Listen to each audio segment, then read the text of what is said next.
Alawiyah dan Siti Nur Salsabila.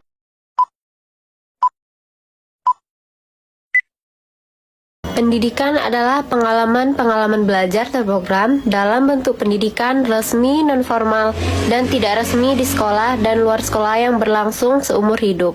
Secara luas, pendidikan adalah usaha sadar yang dilakukan oleh keluarga, masyarakat, oleh pemerintah melalui kegiatan bimbingan, serta pengajaran.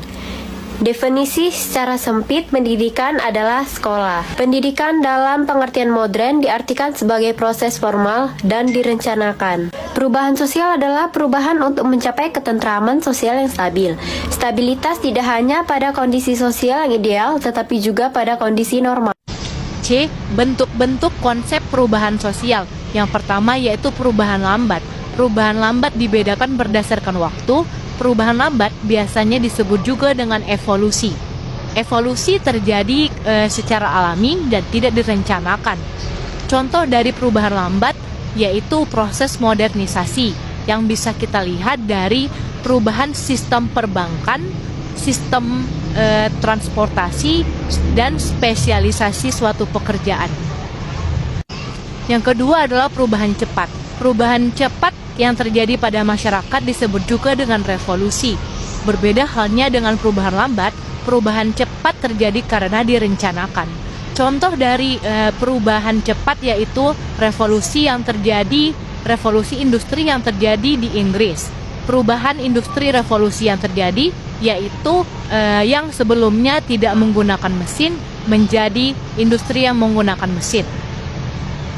Yang ketiga yaitu perubahan kecil. Perubahan kecil merupakan suatu perubahan yang terjadi pada struktur sosial yang tidak memberikan pengaruh secara langsung. Contoh dari perubahan kecil yaitu perubahan pakaian, perubahan mainan, dan perubahan model rumah yang tidak memberikan pengaruh terhadap suatu masyarakat. Yang keempat adalah perubahan besar.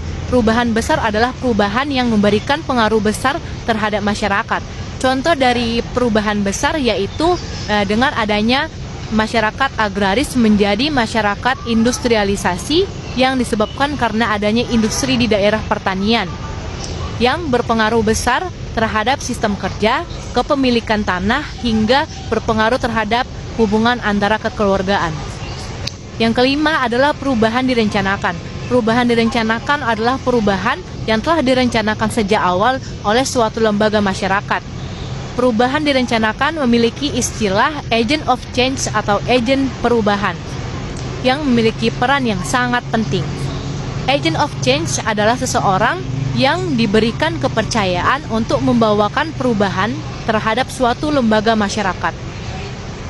D. Faktor-faktor yang mempengaruhi perubahan sosial. Yang pertama yaitu bertambah dan berkurangnya penduduk. Yang kedua yaitu penemuan-penemuan baru seperti penemuan kebudayaan, penemuan kebiasaan baru.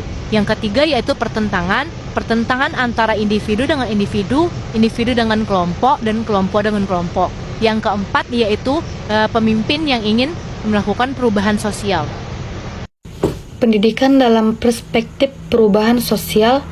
Pendidikan sebagai suatu proses yang mengubah perilaku individu dalam konteks teori perubahan sosial akan mempunyai dampak terjadinya perubahan baik pada tingkat individu sebagai agen maupun tingkat kelembagaan yang mampu mengubah struktur sosial yang ada dalam masyarakat. Dalam Undang-Undang Republik Indonesia Nomor 20 Tahun 2003 pada pasal 1, 2, dan 3 dalam ayat-ayat tersebut dapat diartikan sebagai penyelenggaraan pendidikan berkembang sesuai dengan daerah perkembangan masing-masing, baik dalam hal pendanaan, manajemen, kurikulum, dan sistem evaluasinya. Beberapa asumsi penting yang dapat dijadikan landasan pendidikan berbasis masyarakat. Yang pertama, pendidikan harus dipandang sebagai suatu bentuk keberlanjutan sejak usia prasekolah hingga melalui proses pendidikan sepanjang hayat. Yang kedua, belajar adalah apa yang kita lakukan untuk kita sendiri. Yang ketiga, pekerjaan di masa mendatang tidak hanya memerlukan latar belakang pendidikan yang lebih tinggi, namun juga memerlukan latar belakang yang berbeda, termasuk di dalamnya yang mampu mempelajari cara belajar kritis, membangun sebuah tim, serta mampu untuk menerapkan ilmu pengetahuan. Yang keempat, orang dewasa perlu terlibat dalam urusan masyarakat serta memberikan perhatian seimbang kepada pekerjaan, keluarga, dan masyarakat. Yang kelima, masalah-masalah yang dapat diatasi sekolah.